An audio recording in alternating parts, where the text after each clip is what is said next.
Hello friends, बहुत बहुत स्वागत है आज के इस सत्र में आप सभी का। और आज के इस सत्र में हम डिस्कस करने वाले हैं फिजिक्स का एक बहुत ही इम्पोर्टेंट टॉपिक आपके डिमांड पर। वैसे तो हमें ये टॉपिक पहले ही डिस्कस करना था, क्योंकि पोटेंशियोमीटर के प्रिंसिपल के बारे में, इसकी कंस्ट्रक्शन के बारे में हम पहले पढ़ चुके हैं, लेकिन कुछ कारणों से हम इसके आगे का वीडियो डिस्कस नहीं कर पाए, इसके आगे का टॉपिक हम डिस्कस नहीं कर पाए थे। तो लीजिए, आपके डिमांड पर हम आज डिस्कस करते हैं ये टॉपिक, जिसमें हम पढ़ेंगे एप्लीकेशन ऑफ पोटेंशियोमीटर, यानी विभव मापी के क्या अनुप्रयोग हैं। हम विभव मापी को, पोटेंशियोमीटर को कैसे प्रयोग करेंगे। तो आइए बिना डिले के हम स्टार्ट करते हैं आज के इस टॉपिक का डिस्कशन। और फ्रेंड्स, कहना चाहती हूँ कि अगर ये वीडियो आपको पसंद आता है, आपके लिए हेल्पफुल होता है, तो वीडियो को लाइक करना और चैनल को सब्सक्राइब करना बिल्कुल भी ना भूलें। आइए हम बिना डिले किए हुए आगे बढ़ते हैं आज के इस सत्र में। और जैसा कि आप डायग्राम देख रहे हैं, तो फ्रेंड्स ऐसा डायग्राम तो आप पहले भी देख चुके हैं, पोटेंशियोमीटर से रिलेटेड जो वीडियो है। और अगर अभी तक नहीं देखा है तो जल्दी से उस वीडियो पर जाइए, क्योंकि उस वीडियो का पूरी तरह से यहाँ यूज होने वाला है। तभी तो हम बड़े आसानी से और जल्दी से समझ पाएंगे कि पोटेंशियोमीटर को हम कैसे यूज करें, उसके एप्लीकेशन क्या है पोटेंशियोमीटर के। लेकिन आपके लिए जानना जरूरी है कि प्रिंसिपल क्या है पोटेंशियोमीटर का, जिसे हमने पहले वीडियो में डिस्कस किया है। और फ्रेंड्स, यहाँ मैं इस वीडियो के डिस्क्रिप्शन बॉक्स में उस वीडियो का लिंक भी आपकी सुविधा के लिए दे दूंगी। अगर आप पढ़ चुके हैं फिर भी आपको कोई कंफ्यूजन है, तो जल्दी से उस पर जाइए लिंक पर और उसको रिवाइज कर लीजिए। यहाँ मैं शॉर्ट में आपको प्रिंसिपल ऑफ पोटेंशियोमीटर जरूर बताऊंगी एक बार। वैसे आपको फुल डिटेल अगर जाननी है तो आप पिछला वीडियो जो है, जिसका लिंक यहाँ दिया है, उसको आप जरूर देखें, जरूर पढ़ें। इसी डायग्राम को आप फॉलो करते रहिएगा। प्रिंसिपल में देखिए, हम लोगों ने पिछले वीडियो में भी क्या डायग्राम फॉलो किया था, उसी पे बेस्ड है आज का हमारा डिस्कशन। फ्रेंड्स, ये सोचिए कि आपको एक हमने सिंपल वायर दिया, ठीक है। पोटेंशियोमीटर के कंस्ट्रक्शन में आपने क्या देखा था, प्रिंसिपल और कंस्ट्रक्शन दोनों आप पढ़ चुके हैं, उसकी फुल डिटेल आप वीडियो में देखिए। वहां हम लोगों ने क्या देखा था, एक सिंपल वायर अगर आप लेते हैं, मान लीजिए इसे हम एक एंड को ए लिखते हैं और दूसरे एंड को हम बी लिखते हैं, ठीक है। अब इस वायर में हम एक बैटरी का कनेक्शन करें। मान लीजिए इसका ये पॉजिटिव एंड है, ये नेगेटिव एंड है। इसी बैटरी को हम B1 नाम दें और इस बैटरी से आगे आप एक की का कनेक्शन कर दें स्विच ऑन और स्विच ऑफ करने के लिए। और हम चूंकि करंट को कंट्रोल भी करना चाहते हैं, तो हमें यहाँ पे एक रियोस्टेट लगाना पड़ेगा। रियोस्टेट क्या करेगा, करंट को कंट्रोल करने का काम करेगा। तो ये सिंपल एक सर्किट तैयार हो गया। आप जानते हैं कि जैसे ही इस की को आप स्विच ऑन करेंगे, है ना, इस की को आप स्विच ऑन जैसे ही करेंगे, इस AB से करंट फ्लो करेगी। और किस डायरेक्शन में करंट जाएगी, जी बिल्कुल, जो बैटरी का पॉजिटिव एंड है, यानी ये वाला एंड, यहां से करंट स्टार्ट करती है और नेगेटिव एंड की तरफ जाती है। यही करंट की डायरेक्शन होती है, ठीक। तो यहाँ पर A से B की तरफ करंट की डायरेक्शन होगी, यानी हमारा A एंड जो है, ये positive pole of the battery से जुड़ा हुआ है, ये हायर पोटेंशियल पे होगा। और दूसरा वाला वायर का जो एंड है, B एंड, ये लोअर पोटेंशियल पर होगा। और A से B की तरफ जब आप चलते हैं, तो फ्रेंड्स पोटेंशियल डाउन होता चला जाता है। फॉर एग्जाम्पल मान लेते हैं कि अगर जो A पॉइंट है, यहाँ पे पोटेंशियल मान लीजिए 100 है, थोड़ी डिस्टेंस पे गए, यहाँ पे 90 हो गया, और आगे गए 80 हो गया, और आगे गए 70 हो गया, एंड सो ऑन, ऐसे डिक्रीज करता जाएगा। अब आप सोचिए, ए एंड से इस पॉइंट तक का अगर हम लेंथ देखें, मान लीजिए लेंथ है L1 और यहाँ पोटेंशियल का डिफरेंस इस कंडीशन में आपको क्या दिख रहा है, 10, ठीक है। फिर आप A से ही अगले पॉइंट तक की देखिए, जहां पे 80 लिखा हुआ है, यहां तक की लेंथ मान लीजिए L2 है और पोटेंशियल का डिफरेंस कितना हो गया, 20, ठीक है। अगले पॉइंट तक आप देखिए, मान लीजिए यहां तक लेंथ L3 है और इसी A से पोटेंशियल का डिफरेंस कितना हो जाएगा, 30, ठीक है। ये तो पोटेंशियल के डिफरेंस आते चले गए। अब आप खुद देखिए, L1 जो है वो कम है किससे, L2 से, यानी L2 is greater than L1। इसी तरीके से अगले वाले में देखिए तो L3 और बड़ा हो गया, यानी L3 is greater than L2। जैसे जैसे आप आगे जा रहे हैं L1 से L2 बड़ा है ना, L1 से L2 बड़ा है ये वाला, और L2 से L3 बड़ा है ये वाला हो गया। तो लेंथ जैसे जैसे बढ़ रही है, L1 छोटा तो वहां उसके बीच पोटेंशियल डिफरेंस कम, L2 उससे बड़ा हो गया, पोटेंशियल डिफरेंस बढ़ गया, L3 और बढ़ गया, इसी A एंड को हम रेफरेंस पॉइंट लेकर के निकाल रहे हैं तो पोटेंशियल डिफरेंस और बड़ा हो गया। यानी यहां हम सीधे सीधे से क्या कह सकते हैं, यहां हम कह सकते हैं कि जो वायर की लंबाई आ रही है, लेंथ ऑफ द वायर आ रहा है कहां से, पॉइंट ए से जो वायर की लेंथ हम ले रहे हैं, पॉइंट ए से लेंथ ऑफ द वायर, ठीक, मीन्स हम ए पॉइंट से कहां तक पॉइंट हम ले रहे हैं उसकी ये लेंथ जो आएगी वायर की, उस लेंथ पर डिपेंड करता है कि ए और उस गिवन पॉइंट के बीच क्या पोटेंशियल डिफरेंस होगा, यानी V प्रोपोर्शनल टू L। ठीक है, इससे आप क्या कह सकते हैं, V is equal to K times L, और K को हम कहते थे पोटेंशियल ग्रेडियंट यानी विभव प्रवणता। ये हम लोगों ने पिछले वीडियो में फुल डिटेल पढ़ा हुआ है। ठीक है, तो यही प्रिंसिपल जो है, जो पोटेंशियोमीटर का सिद्धांत है, उसे आज हम जब एप्लीकेशन पढ़ेंगे पोटेंशियोमीटर का, वहां हम यूज करेंगे। कंस्ट्रक्शन एंड प्रिंसिपल आप पढ़ चुके हैं, आज हम इसका एप्लीकेशन देख रहे हैं जहां हम इसे यूज करने वाले हैं। तो फ्रेंड्स, कंस्ट्रक्शन में हम लोगों ने क्या देखा था कि ये जो वायर आपने ले रखा है ना, ये जो आपके पास AB वायर गिवन है, ठीक है, तो इसी चूंकि हम जो रियल पोटेंशियोमीटर होता है उसमें ये AB वायर की लेंथ, इसकी लंबाई बहुत बड़ी होती है, और लंबाई इसकी बड़ी होने की वजह से आप उसे आराम से उस पर एक्सपेरिमेंट कर सकें, तो आप इसको कैसे एक किसी हार्ड बोर्ड पर आप इस जो AB वायर है इसको थोड़ा सा फोल्ड करके यहाँ पे सेट किया जाता है। मान लीजिए हम यहां से A पॉइंट स्टार्ट करें, है ना, तो इसको हम फोल्ड करते चले जाएं, ये यहां तक गए, फिर फोल्ड किया इधर ले आए, फिर यहां से फोल्ड करें इधर ले जाएं, फिर यहां से फोल्ड करें, इस तरीके से हम AB को फोल्ड कर लें। तो फ्रेंड्स, ये वाला होगा एंड A और दूसरा वाला एंड हो जाएगा B। अब आप खुद देखिए AB के बीच क्या क्या कनेक्शन है, वो सारे कनेक्शन आपको यहाँ पे देने होंगे, और A एंड को बैटरी के पॉजिटिव एंड से जोड़ा है, तो यहाँ पे भी बैटरी का पॉजिटिव एंड ही तो आप लगाएंगे। उसके बाद आपको की भी लगानी पड़ेगी, उसके बाद आपको करंट कंट्रोलर यानी रियोस्टेट भी लगाना पड़ेगा, और फिर एंड को ले जाके B से यहां से कनेक्ट करना पड़ेगा। तो जो अभी ये देख रहे हैं वो बिल्कुल यही चीज है। ठीक है, इतना तो हम लोगों ने देखा था। अभी प्रिंसिपल में आपने क्या देखा था, V प्रोपोर्शनल टू L तो कह दिया, लेकिन उसके आगे का प्रोसेस क्या है वो भी आपने प्रिंसिपल में डिस्कस किया था, जिसे आप एप्लीकेशन में यूज करेंगे। तो प्रिंसिपल में चूंकि ये वाला डायग्राम आपने यूज किया है, जो पोटेंशियोमीटर का सिद्धांत है, जहां हमने कहा V प्रोपोर्शनल टू L, ये एक लाइन में अगर सिद्धांत आपसे पूछा जाए कि विभव मापी का सिद्धांत क्या है, तो आप क्या कहेंगे, V प्रोपोर्शनल टू L। लेकिन फ्रेंड्स, ये सिर्फ एक नंबर में तो आता नहीं, ये कई बार ज्यादा नंबर में भी पूछा जाता है। तो सिर्फ प्रिंसिपल को एक्सप्लेन करने के लिए वो सारी चीजें जो पिछले वीडियो में आपको बताई हैं वो पूरा आपको लिखना पड़ेगा, है ना, जिसे हम यहाँ पे शॉर्ट में फिर आपको इससे आगे भी बताने जा रहे हैं। V प्रोपोर्शनल टू L हमने देख लिया। अब ये V क्या चीज है ना, कौन से V की बात करें, हम इस वायर के V को तो बार बार स्टडी नहीं करेंगे। तो फ्रेंड्स, हम ये कह सकते हैं कि इस पोटेंशियोमीटर को यूज करके हम किसी गिवन सेल का EMF यानी विद्युत वाहक बल, इलेक्ट्रोमोटिव फोर्स निकाल सकते हैं। ठीक, कैसे निकालेंगे, तो इतना तो हमें करना ही करना है।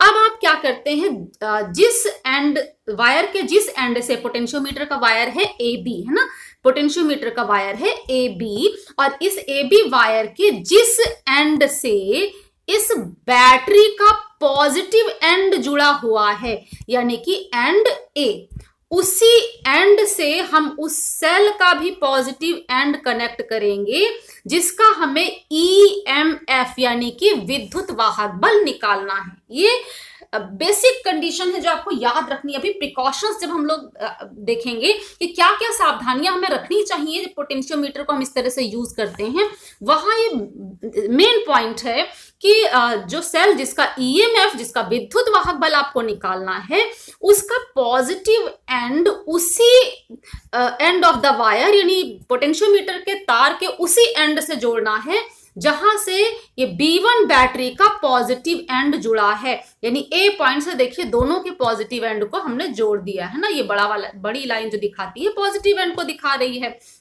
और इसी सेल के नेगेटिव एंड से हमने क्या करना है, हमें यहाँ पे गैल्वेनोमीटर लगाना है। गैल्वेनोमीटर जो करंट को मेजर करता है। गैल्वेनोमीटर क्या होता है, इसमें एक ऐसे एरो सा दिखाई पड़ता है और ये इस साइड भी डिफ्लेक्शन दे सकता है और इस साइड भी डिफ्लेक्शन दे सकता है। तो इस गैल्वेनोमीटर से हम करंट का मेजरमेंट करते हैं इसके डिफ्लेक्शन को देखकर। तो negative end of the cell किससे कनेक्टेड हो गया, गैल्वेनोमीटर से। और गैल्वेनोमीटर के दूसरे एंड से हमने एक जॉकी को कनेक्ट कर दिया, जे से रिप्रेजेंट करेंगे जॉकी। ठीक, कोई कंफ्यूज होने की जरूरत नहीं है, एक सिंपल कनेक्शन देने का एक डिवाइस होता है। ठीक, अब आपको क्या करना है, इस जॉकी को यानी ये जो जॉकी का ये वाला एंड हो गया, तो जॉकी को ए से बी तक पूरे वायर में हम कहीं भी टच कराएंगे। मान लीजिए इस जॉकी को हमने यहाँ पे टच करा दिया। ठीक, तो अब टच कराने पे क्या होगा, देखिए सर्किट क्लोज हो गया जैसे ही आपने जॉकी को ए बी वायर के इस पॉइंट, मान लीजिए हम सी पॉइंट पे कनेक्ट करा दिए। ठीक, तो अब आपका करंट की क्या क्या डायरेक्शन हो सकती है, करंट कैसे फ्लो करेगी।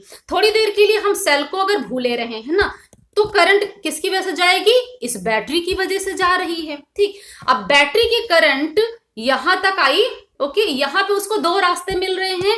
एक तो रास्ता ये कि बैटरी की करंट जो इधर आई थी उसका ये पार्ट यहां से इधर चला जाएगा। ठीक, लेकिन दूसरा रास्ता क्या है, दूसरा रास्ता है कि इसी पॉइंट ए पर पहुंचने पर जो बैटरी की करंट है वो यहां से होकर के इस रास्ते से जाएगी और तब यहां जाएगी। जाना उसको कहां है, चूंकि बैटरी B1 के पॉजिटिव एंड से जो चलेगी उसको पहुंचना तो बैटरी के नेगेटिव एंड तक है। ठीक, लेकिन उसको ए पे पहुंचने पर उस करंट को जो B1 से जो चल रही है करंट B1 के पॉजिटिव एंड से, क्योंकि करंट पॉजिटिव एंड से चलेगी, पॉजिटिव एंड से चल के जब ए पर पहुंचती है तो उसको दो रास्ते दिखे, एक तो दिखा इधर जाने का, दूसरा दिखा इधर जाने का। तो जो पहले वाला रास्ता है वहां से जो करंट चलती है वो क्या, कौन सा पाथ फॉलो करेगी, B1 A B again B1। Okay, इस रास्ते से चली गई। दूसरी वाली जो करंट का पाथ है वो कहां से चली, B1 A G, जॉकी का J, then B, then B1, है ना, यहां हम J पॉइंट कह सकते हैं। तो दूसरे ने इस पाथ को फॉलो किया, समझ के दो रास्ते मिले। तो यहां देखिए जो गैल्वेनोमीटर से होकर के बैटरी B1 की करंट गई, उसका रास्ता किधर था, इस डायरेक्शन में गई। ओके, आपको क्लियर हो गया होगा कि जो बैटरी की जो करंट है वो जिस रास्ते से होकर गैल्वेनोमीटर से गई वो ये वाला डायरेक्शन था। ठीक है, अब सोचिए, अब बैटरी को थोड़ी देर के लिए भूल जाएं। अब एक यहाँ पे सेल भी है। ठीक, और सेल को भी क्लोज पाथ मिल रहा है। सेल से जो करंट चलेगी वो सेल के पॉजिटिव एंड से चलेगी। इसको कौन सा रास्ता मिलेगा, इसको मिलेगा रास्ता कि वो सेल से चलेगी। मान लीजिए ये ई है सेल आपका, तो ई ए जे जी ए पॉजिटिव से चली और नेगेटिव में आ गई। तो सेल की करंट जो गैल्वेनोमीटर से पास हुई उसका रास्ता क्या हुआ, उसका रास्ता इस डायरेक्शन में हुआ। अब देखिए जो बैटरी B1 की करंट और जो सेल E की करंट है, दोनों का एरो ऑब्जर्व करिए, एक इधर दूसरा इधर, दोनों एक दूसरे से अपोजिट हैं। ठीक, अब आप सोचिए कि अगर बैटरी की करंट ज्यादा है तो इसका मतलब इस डायरेक्शन वाली करंट ज्यादा होगी। कंपेरेटिव स्टडी करेंगे, अगर B1 की जो बैटरी है उसकी करंट ज्यादा है किससे, सेल की करंट से, तो ये करंट और ये करंट को अगर आप कंपेयर करें तो दोनों मिलाकर नेट करंट की डायरेक्शन हो जाएगी ये वाली। और अगर बैटरी B1 की करंट कम है और सेल की करंट ज्यादा है तो इन दोनों के डायरेक्शन को आप ऑब्जर्व करें, गैल्वेनोमीटर में जो करंट की नेट डायरेक्शन आएगी वो सेल वाली हो जाएगी। ठीक, जिसका इफेक्ट ज्यादा उसी डायरेक्शन में आएगी। तो अगर बैटरी की करंट ज्यादा है तो एक डायरेक्शन में करंट, और सेल की करंट ज्यादा है तो इस डायरेक्शन में करंट, यानी बैटरी की करंट का अगर गैल्वेनोमीटर में ये एक साइड डिफ्लेक्शन आएगा तो सेल की करंट अगर ज्यादा होगी तो डिफ्लेक्शन दूसरी साइड आएगा। क्लियर हुआ ये चीज? अब ये कम ज्यादा कैसे होता है फ्रेंड्स? तो कम ज्यादा के लिए आपने पढ़ा है प्रिंसिपल वाले वीडियो में ही कि कम ज्यादा होने का कारण क्या था, जॉकी हमने कहां पर लगाया उस पर डिपेंड करेगा कि बैटरी का इफेक्ट गैल्वेनोमीटर करंट में ज्यादा है या कि सेल की करंट का इफेक्ट गैल्वेनोमीटर में ज्यादा है। अगर जॉकी को ए के पास हम लगाते हैं कहीं तो इसका मतलब क्या कि तार ए बी का जो है उसका ये वाला पार्ट का पोटेंशियल डिफरेंस वाली करंट इस गैल्वेनोमीटर में इफेक्टिव होगी। और अगर जॉकी को हम ए से दूर लगाते हैं तो इसका मतलब क्या, गैल्वेनोमीटर में जो बैटरी वाली करंट है वो इस पोटेंशियल डिफरेंस से अफेक्टेड होगी। दैट मीन्स जॉकी अगर ए के पास लगा तो ए बी तार की कम लंबाई के करस्पॉन्डिंग जो पोटेंशियल डिफरेंस आएगा ड्यू टू बैटरी B1 वो गैल्वेनोमीटर से बैटरी वाली करंट को फ्लो कराएगी। और अगर तार हमने जॉकी को ए से दूर लगाया तो वो पोटेंशियल डिफरेंस, क्योंकि लंबाई बढ़ गई तार की, तो वो पोटेंशियल डिफरेंस तार का जो बैटरी B1 ने प्रोड्यूस किया है और उसकी वजह से बैटरी की जो करंट गैल्वेनोमीटर से जा रही है, तो चूंकि लंबाई बढ़ गई पोटेंशियल डिफरेंस बढ़ गया तो करंट बढ़ जाएगी। यानी अगर जॉकी ए के पास टच कराएंगे तो बैटरी करंट कम आएगी। क्यों? क्योंकि कम लंबाई का तार हमने लिया, यानी सेल करंट ज्यादा और बैटरी करंट कम, तो सेल करंट ज्यादा तो गैल्वेनोमीटर का डिफ्लेक्शन एक साइड। अब अगर हम जॉकी को ए से बहुत दूर टच करा देते हैं तो ये लंबाई बढ़ गई जिसकी वजह से इसका पोटेंशियल डिफरेंस बढ़ गया, क्योंकि वे प्रोपोर्शनल टू एल है ना, ये पोटेंशियल डिफरेंस तार का बढ़ गया। यानी जो B1 की वजह से करंट गैल्वेनोमीटर में जा रही है वो सेल की करंट से ज्यादा होगी। इसका मतलब अब इस केस में यही गैल्वेनोमीटर डिफ्लेक्शन अपोजिट साइड में दिखाएगा। तो एक बार यहां टच कराया तो डिफ्लेक्शन ये वाला और दूर टच कराया तो डिफ्लेक्शन ये वाला, है ना। तो दो अपोजिट डिफ्लेक्शन ये शो कर रहे हैं कि इन दोनों के बीच जॉकी की कोई ना कोई ऐसी कंडीशन जरूर हमें मिलने वाली है जहां पर सेल वाली करंट जो गैल्वेनोमीटर से गई यानी इधर, और बैटरी वाली करंट जो गैल्वेनोमीटर से गई यानी इधर, दोनों इक्वल और अपोजिट हो जाएंगे, यानी गैल्वेनोमीटर में कोई डिफ्लेक्शन नहीं आएगा, जिसे हम कहते हैं नल डिफ्लेक्शन। और हम हम क्या करते हैं, जॉकी को धीरे धीरे ए साइड से बी साइड लेकर के जाते हैं और जहां पे नल डिफ्लेक्शन आ गया यानी गैल्वेनोमीटर में कोई डिफ्लेक्शन नहीं आया, वो जीरो को रीड कर रहा है। नल डिफ्लेक्शन यानी गैल्वेनोमीटर का इंडिकेटर जीरो दिखा रहा है, वहां पे हम रुक जाएंगे। और जहां पे जॉकी रुका उसमें हम ये तार की ये लंबाई रीड कर लेते हैं, ये एल है। ठीक, अब देखिए इस एल का जो पोटेंशियल डिफरेंस है, इस कंडीशन में एल लंबाई की तार का जो पोटेंशियल डिफरेंस आया V, वो किसके बराबर होगा, इस सेल के ईएमएफ के बराबर, क्योंकि दोनों का इफेक्ट जो करंट के रूप में गैल्वेनोमीटर में था वो मैग्नीट्यूड में बराबर हो गया। यानी इस V को अगर हम निकालें that is proportional to L, तो ये V ही हमें क्या वैल्यू दे देगा, जो सेल का ईएमएफ है वो दे देगा। और V निकालने के लिए हमें क्या करना पड़ेगा, V इज इक्वल टू एक कांस्टेंट आता है K इंटू एल। K को हम क्या कहते हैं, पोटेंशियल ग्रेडियंट, यानी AB तार के यूनिट लेंथ का पोटेंशियल डिफरेंस, AB तार के एकांक लंबाई का विभवांतर। ठीक, यानी हमें V तब मिलेगा जब K हमें पता होगा तब। ओके, ये इतना प्रिंसिपल में हम लोगों ने देखा था। अब इसी चीज को अगर हम लोग आगे यूज करते हैं, जो हमने फुल कंस्ट्रक्शन वाला डायग्राम पढ़ा था, क्योंकि जब हम प्रैक्टिकल करेंगे तो हमें प्रॉपर कंस्ट्रक्शन जो पोटेंशियोमीटर का है उसी पे हमें काम करना पड़ेगा। तो उस फुल कंस्ट्रक्शन के साथ काम करने के लिए जो अभी नीचे हम लोगों ने डायग्राम बनाया हम उसको यूज करेंगे। ठीक है, इस डायग्राम को जब हम लोग यूज कर रहे हैं तो अब ऊपर देखिए जो इसका हम लोगों ने अभी क्या देखा, प्रिंसिपल वाला, उसमें देखिए ए एंड से ही उस सेल को हमने कनेक्ट किया हुआ है जिसका ईएमएफ हमें निकालना है ना। तो यहाँ ले जाइए, इस सेल को हमने कनेक्ट कर दिया। इसको किससे जोड़ना था? इसको जोड़ना था गैल्वेनोमीटर से, और उस गैल्वेनोमीटर को जॉकी से जोड़ना है। इस जॉकी जे को कहाँ पे चलाना होगा हमें? इस जॉकी जे को हमें चलाना होगा ए से स्टार्ट करके ऐसे करते हुए, लंबाई तो अब ऐसे चल रही है ना, बी तक हमें ले जाना पड़ेगा। ठीक, कैसे रीड करना है ये कंस्ट्रक्शन वाले वीडियो में डिटेल आपको बताया है, ठीक है ना। लेकिन फ्रेंड्स, एप्लीकेशन में यहां हमने क्या देखा था? V प्रोपोर्शनल टू L था। L तो हम यहां से रीड कर लेते हैं कितनी लंबाई आई, लेकिन हमें K नहीं पता चल पाता है। तो फ्रेंड्स, हम यहाँ EMF ऑफ द सेल नहीं निकालते हैं प्रैक्टिकल में, बल्कि हम क्या करते हैं, हम टू गिवन सेल के EMF को कंपेयर करेंगे। उसके लिए बस थोड़ा सा चेंज हमें क्या लगाना पड़ता है, देखिए जहां पे ये एक सेल हम लगाते हैं, मान लीजिए इसका EMF E ना लेकर E1 हम कर दें, है ना, E1 है, तो उसी जगह से एक दूसरा सेल जिसके साथ हमें इसको कंपेयर करना है, हम उसको भी ऐसे ही कनेक्ट करते हैं, और इसको भी ले जा करके हमें गैल्वेनोमीटर से कनेक्शन देना है। ये यहाँ पे हम की लगा देते हैं इसको स्विच ऑन और स्विच ऑफ करने के लिए।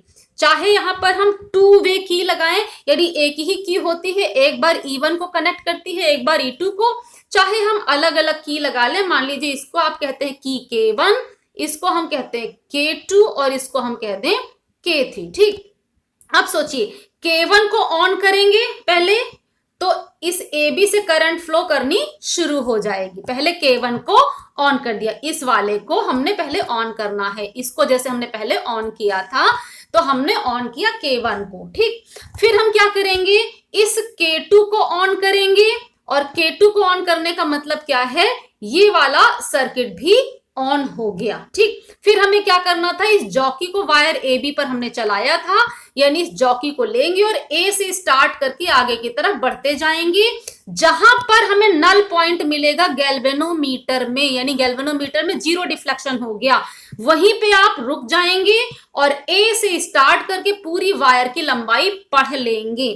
ठीक है, एक बार फिर से बता दूं, मान लीजिए जॉकी यहां पे रुका नल पॉइंट के लिए, तो हम A से चले थे ये लंबाई, और फिर इधर जैसे हम चल रहे ये लंबाई, ओके, ये हम रीड करेंगे, तब ये पूरा बनेगा लेंथ L, है ना, जिसे हम यहाँ पे L1 कहें।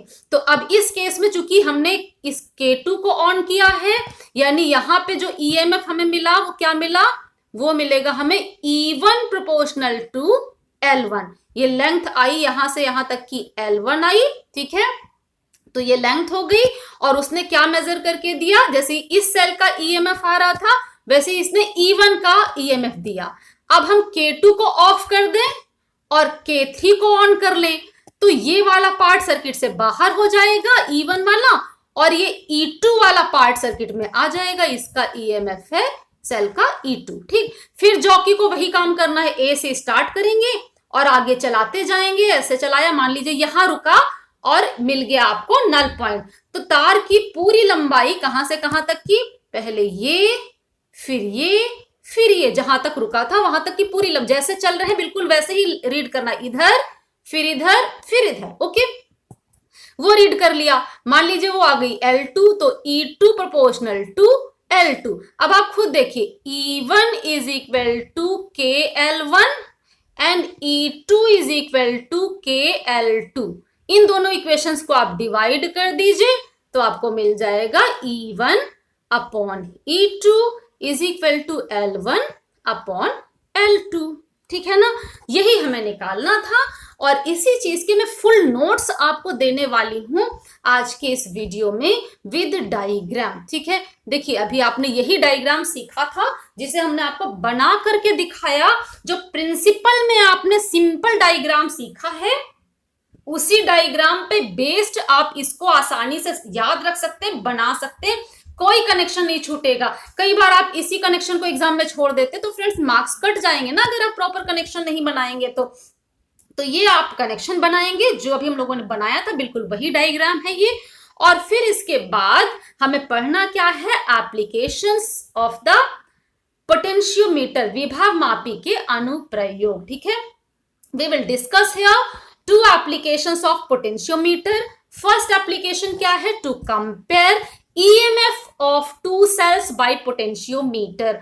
विभव मापी को यूज करके दो सेल के विद्युत वाहक बल इलेक्ट्रोमोटिव फोर्स को हमें कंपेयर करना है, ठीक है। और दूसरा एप्लीकेशन फ्रेंड्स जो हम पढ़ने वाले हैं वो क्या है, to find internal resistance of a cell with the help of potentiometer, ठीक है।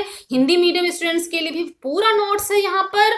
हम यहाँ विभव मापी के दो उपयोग का अध्ययन करेंगे। पहला क्या है, विभव मापी द्वारा दो सेलों के विद्युत वाहक बलों की तुलना करना, और दूसरा है विभव मापी की सहायता से दिए गए सेल का आंतरिक प्रतिरोध ज्ञात करना। अभी जो आपने मेरे साथ सीखा है वो ये फर्स्ट वाला सीखा है, दो सेल के ईएमएफ यानी विद्युत वाहक बल की तुलना करना आपने मेरे साथ अभी सीखा है, जिसका ये है आपके पास full notes, to compare EMF of two cells by potentiometer. और इसके लिए आप क्या करते हैं, जो जो हमने किया वही लिखना है, जो अभी आपने सुना, जो आपने देखा, जो आपने सीखा, उसी को लिखते जाना है, और उसका ये नोट्स है। We connect a battery B1 current controller, है ना, जो रियोस्टेट जिसको बोल रहे थे, जिसे RH से शो करते हैं, एंड की K1 between the ends A and B of the potentiometer wire, यानी कि हम बात कर रहे हैं इस पार्ट की, ठीक है। इसको हम लोगों ने सबसे पहले कनेक्ट किया है, ओके।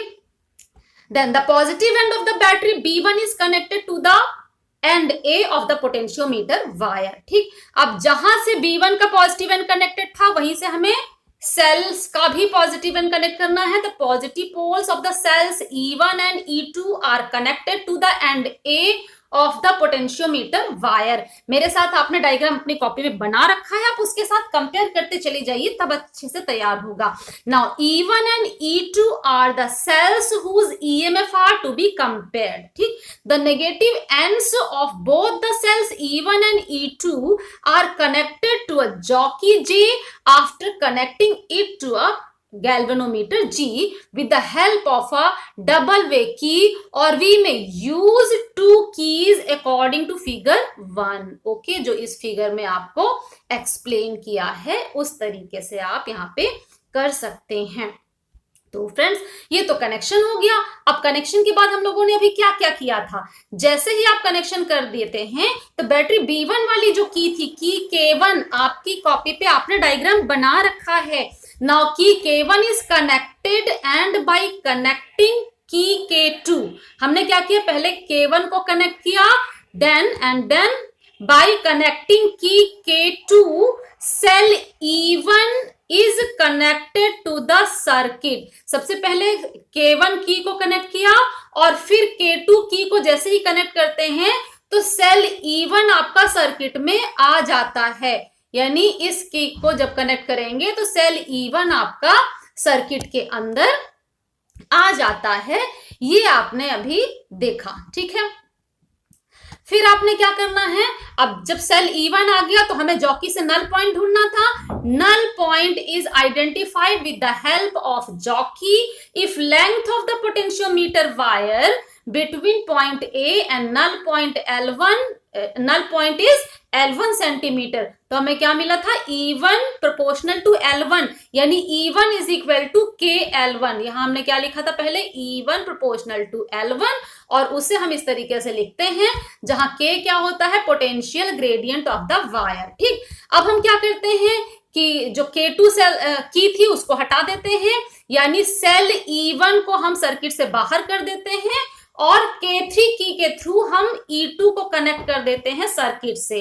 और फिर से हमने जॉकी से नल पॉइंट ढूंढा था पोटेंशियोमीटर वायर में, और उस नल पॉइंट की कंडीशन में पॉइंट A से जॉकी तक की जो वायर की लेंथ मिलती है वो L2 मिली, और उस केस में E2 is equal to KL2 मिल गया, क्योंकि E2 प्रोपोर्शनल टू L2 था। अब फ्रेंड्स ये जो इक्वेशन नंबर हमारी 1 आई है उसको इक्वेशन 2 से डिवाइड कर देंगे तो ये आ गया comparison of the EMF of two cells, है ना, क्योंकि K से कैंसिल हो जाएगा। तो फ्रेंड्स परेशान होने की जरूरत नहीं है, हिंदी मीडियम स्टूडेंट्स के लिए भी है सारी चीजें।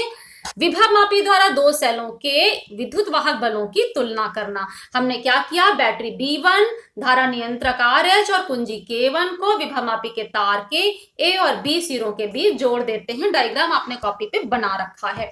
बैटरी B1 के धनात्मक सिरे को विभव मापी के तार के A सिरे से जोड़ देते हैं। अब सेल E1 और E2 के धनात्मक सिरों को भी विभव मापी के तार के A सिरे से ही जोड़ देते हैं। E1 और E2 वह सेल हैं जिनके विद्युत वाहक बलों की हमें तुलना करनी है, ठीक है।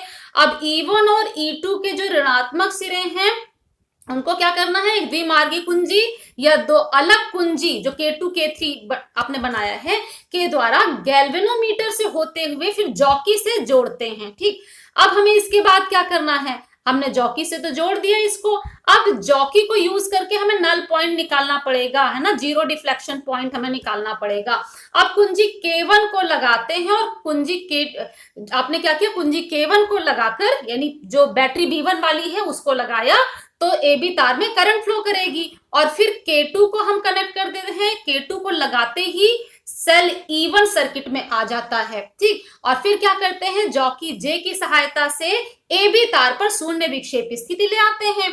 जहां पर अब जॉकी टच कर रहा होगा जीरो डिफ्लेक्शन कंडीशन में, शून्य विक्षेप स्थिति में, तो A से उस जॉकी की जो स्थिति है शून्य विक्षेप स्थिति, वहां तक की डिस्टेंस हम मेजर करते हैं। वो लेंथ अगर L1 आ रही है तो E1 प्रोपोर्शनल टू L1 हो जाता है, यानी E is equal to KL1 और इस K को कहते हैं तार की विभव प्रवणता, ठीक है। विभव प्रवणता क्या है, एकांक लंबाई का विभवांतर, ठीक है। और इसका फुल एक्सप्लेनेशन आप जो इसका पहला वीडियो है पोटेंशियोमीटर का कंस्ट्रक्शन और पोटेंशियोमीटर का प्रिंसिपल, उसमें आप देखिए, ठीक। अब कुंजी अब क्या किया, K2 का यूज हो गया, कुंजी K2 को अब हम रोक देते हैं जिससे सेल E1 परिपथ से बाहर हो जाता है और कुंजी K3 को यूज करते हैं, उसको स्विच ऑन करेंगे जिससे सेल E2 परिपथ में जुड़ जाएगा। फिर से जॉकी को A से चलाते हुए तार पे आगे ले जाएंगे, जहां पे शून्य विक्षेप स्थिति आती है वहां पे आप रुक जाएंगे और A से जॉकी की शून्य विक्षेप स्थिति तक की दूरी को मेजर करते हैं। वो लेंथ L2 आएगी तो उससे हमें क्या मिल जाएगा, E is equal to KL2। आप समीकरण 1 को समीकरण 2 से डिवाइड कर दीजिए तो आपको ये मिल जाएगा और कंपेयर हो गया दो सेल्स का EMF, ठीक है। यहाँ क्या क्या सावधानियां हम लोगों ने रखी हैं जो आपको रखनी ही चाहिए। The positive poles of all the cells and battery are connected to a single end A। एक ही जो तार का एंड है A, उसी से हमें बैटरी और सभी सेल्स जितने हमें कंपेयर करने हैं उनके पॉजिटिव एंड को हमें कनेक्ट करना होता है। The electromotive force of the battery B1 must be greater than the EMF of the cells E1 and E2। जो बैटरी B1 हम यूज कर रहे हैं उसका जो इलेक्ट्रोमोटिव फोर्स है वो सेल E1 के EMF से भी ज्यादा होगा और सेल E2 के भी EMF से ज्यादा होगा, क्योंकि अगर हम ऐसा नहीं लेंगे कि B1 का EMF अगर E1 और E2 के EMF से ज्यादा नहीं होगा, E1 का EMF से ज्यादा हो B1 का EMF और E2 के EMF से भी ज्यादा हो B1 का EMF, otherwise null point will not be achieved. तो फ्रेंड्स ये तो अभी आपने देखा ही है, यहाँ जब हम लोग डिस्कस कर रहे थे कि नल पॉइंट कहाँ मिला, जहां पे जॉकी ने मान लीजिए यहाँ टच किया तो इस तार की लंबाई के बराबर जो पोटेंशियल डिफरेंस है वो इस सेल के EMF के बराबर होगा, ठीक। और जो तार का पोटेंशियल डिफरेंस है वो कहां से आता है, इस B1 से आता है, ठीक। अब मान लीजिए अगर B1 का EMF सेल के EMF से कम हो गया बाई चांस, ठीक, तो इसका मतलब क्या, आप यहां से यहां तक चले जाएंगे तो भी B1 का पूरा EMF यूज हो गया, यानी यहां से यहां तक जो पोटेंशियल डिफरेंस है वो पूरा लेने पर भी सेल के EMF के बराबर नहीं हो पाएगा, यानी कि नल पॉइंट नहीं मिलने पाएगा। दैट मीन्स B1 का EMF इस सेल के EMF से ज्यादा होगा, तभी A से B के बीच कहीं ना कहीं जॉकी को रखने पर नल पॉइंट मिलेगा, अदरवाइज नल पॉइंट नहीं मिलेगा। दैट मीन्स B1 का EMF E1 से भी ज्यादा हो और E2 से भी ज्यादा हो। नाउ द थिकनेस और diameter of the potentiometer wire must be uniform everywhere. जो हमने वायर लिया है पोटेंशियोमीटर का, उसकी थिकनेस, उसकी जो मोटाई है वो हर जगह एक समान होनी चाहिए, क्योंकि हम लोग प्रिंसिपल क्या यूज करें, V प्रोपोर्शनल टू L, और अगर V इज इक्वल टू लिखते तो KL लिखते हैं। के पोटेंशियल ग्रेडियंट है विभव प्रवणता। अगर तार की मोटाई हर जगह समान नहीं होगी फ्रेंड्स, तो ये K की वैल्यू भी फिक्स नहीं रहेगी, तो हम इस प्रिंसिपल को सीधे यूज नहीं कर पाएंगे। इसलिए जो वायर हम यूज कर रहे हैं पोटेंशियोमीटर का, उसकी थिकनेस या हम ये कहें उसका रेडियस या हम कहें उसका डायमीटर यूनिफॉर्म होना चाहिए, otherwise potential gradient will not be uniform और हम पोटेंशियोमीटर को जिस तरह से यूज कर रहे हैं नहीं यूज कर पाएंगे। The jockey must not be pressed or rubbed। तार में A से B तक हम जॉकी को चला तो रहे हैं, लेकिन A से B तक जॉकी को ले जाने में हमें उस तार पर जॉकी को रब करके, रगड़ के नहीं ले जाना है, ठीक है। अदरवाइज वो क्या करेगा, आप रगड़ेंगे तो वो उसका डायमीटर बदल जाएगा, उसकी थिकनेस बदल जाएगी, है ना। तो otherwise diameter of this wire is affected and does not remain uniform. अब डायमीटर यूनिफॉर्म नहीं तो थिकनेस यूनिफॉर्म नहीं है, थिकनेस यूनिफॉर्म नहीं है तो फिर से यही वाला पॉइंट आ गया, है ना, क्योंकि थिकनेस यूनिफॉर्म ही होना चाहिए, तभी आप पोटेंशियोमीटर यूज कर पाएंगे।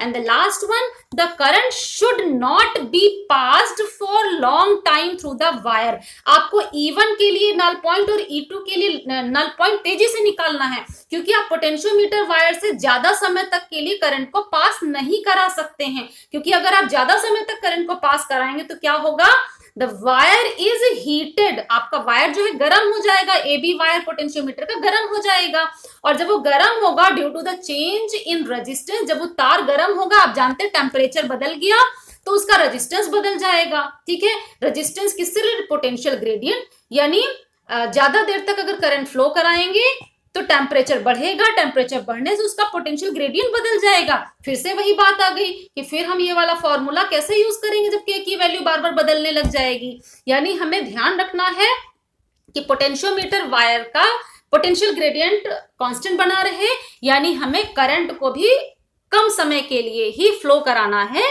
AB वायर से, यानी हमें रीडिंग को तेजी से लेना है। अब यही चीजें मैंने हिंदी मीडियम स्टूडेंट्स के लिए भी दे दिया है, तेजी से आप लोग भी यूज यहाँ पे नोट कर लेंगे। सभी सेलों और बैटरी का धनात्मक सिरा एक ही बिंदु A से जोड़ना है। बैटरी B1 का विद्युत वाहक बल सेल E1 या E2 के विद्युत वाहक बलों से अधिक होना चाहिए, अन्यथा शून्य विक्षेप स्थिति प्राप्त नहीं होगी। विभव मापी के तार की मोटाई या व्यास सभी स्थानों पर समान होना चाहिए, अन्यथा विभव प्रवणता समान नहीं रहेगी। जॉकी को विभव मापी के तार पर दबाना या रगड़ना नहीं चाहिए, अन्यथा इसके व्यास पर प्रभाव पड़ता है और वह एक समान नहीं रहता है। विभव मापी के तार से विद्युत धारा अधिक समय तक नहीं प्रवाहित होनी चाहिए, अन्यथा तार गर्म हो जाता है और प्रतिरोध बदलने से विभव प्रवणता बदल जाती है। तो फ्रेंड्स, आज जो आपने देखा मेरे साथ, वो हम लोगों ने क्या देखा, हम लोगों ने पढ़ा है कि हम दो गिवन सेल्स के EMF को हम कैसे कंपेयर करेंगे बाय यूजिंग द पोटेंशियोमीटर। तो फ्रेंड्स, ये तो एक एप्लीकेशन जो आज हम लोगों ने देखा है। आज के वीडियो में अंत तक हमारे साथ बने रहने के लिए आप सबका बहुत बहुत धन्यवाद, थैंक यू। आगे का जो एप्लीकेशन है उसकी जानकारी के लिए अगले वीडियो में हमारे साथ जुड़िए और उसके सबसे आसान तरीके से, इंटरेस्टिंग तरीके से उसकी कंप्लीट जानकारी लीजिए, फुल नोट्स लीजिए। आज के लिए इतना ही, धन्यवाद, थैंक यू।